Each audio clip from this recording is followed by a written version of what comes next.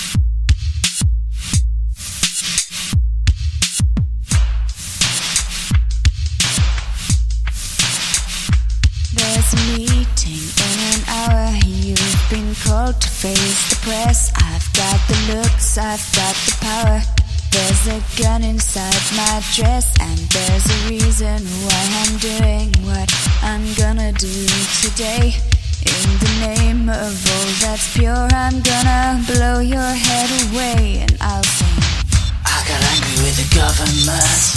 I wrote a letter to the president, but all he did was laugh and send me a signed photograph. So happy birthday, Mr. President. Today you watch me fuck the government. Happy birthday, Mr. President. Today you watch me fuck the government. Got a psycho for her sidekick, got a shotgun for her soul. I'm the newly Harvey Oswald, same shades as Jackie O. Got a psycho for her sidekick, got a shotgun for her soul.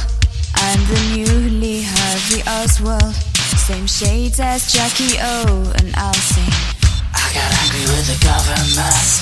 I wrote a letter to the president, but all he did was laugh and send me a signed photograph.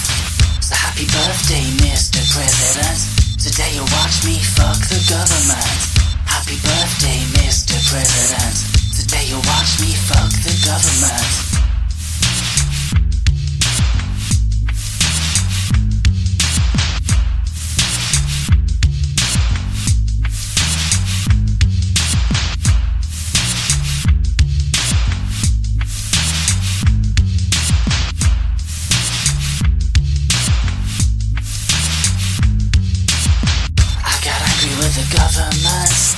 I wrote a letter to the president, but all he did was laugh, send me a signed photograph. So happy birthday, Mr. President. Today you watch me fuck the government. Happy birthday, Mr. President. Today you watch me fuck the government. You know, it's getting so that decent people can't even go out on the street anymore without scum like you trying to step on whatever's decent in this world. But you know something? Your type are just gonna be the kind of crap that sticks to the bottom of a good man's loafer. It's intermission. Rise and stretch time. Time to refresh yourself and visit our snack bar. Showtime will be announced loud and clear to get you back to your car in time. So stretch your legs. Come to the snack bar now.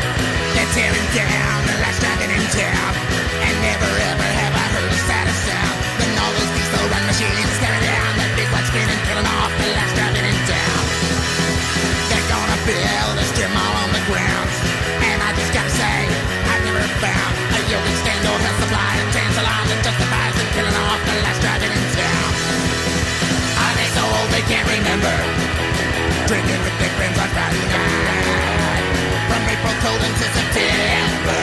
Now we'll let it go without a fight.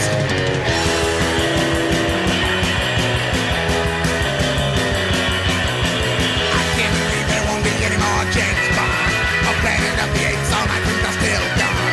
No more Godzilla versus, no naughty night shift nurses. Now that the last dragon is gone, I'll be so old they can't remember. Drinking with their friends on Friday night, from April cold until September. Now we'll let it go without a fight.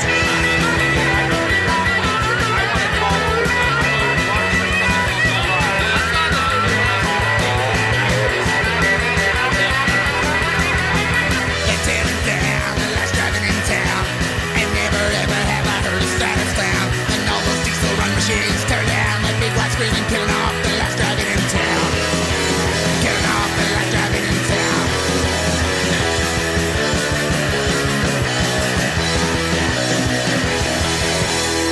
If leaving, please replace your in-car speaker before releasing brakes or starting motor. Do not back out. drive to the aisle in front of you and exit. And now, for those remaining...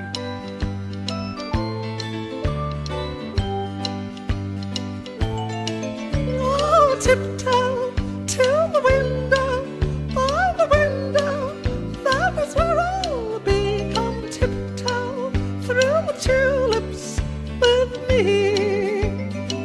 Whoa, tiptoe from your pillow to the shadow of the willow tree. Come tiptoe through the tulips with me.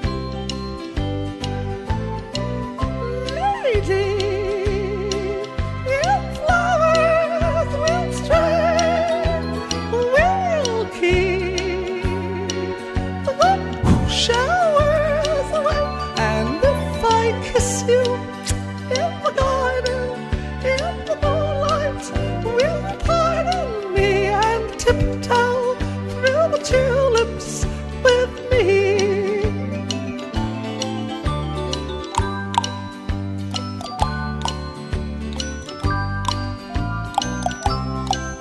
Come tiptoe through the tulips with me. Whoa. To the shadow of the willow tree. Come tiptoe through the tulips with me. Lady, the flowers will stray, we'll keep the showers away. And if I kiss you in the garden, in the moonlight, will you pardon me and tiptoe through the tulips with me? And if I kiss you in the garden, in the moonlight,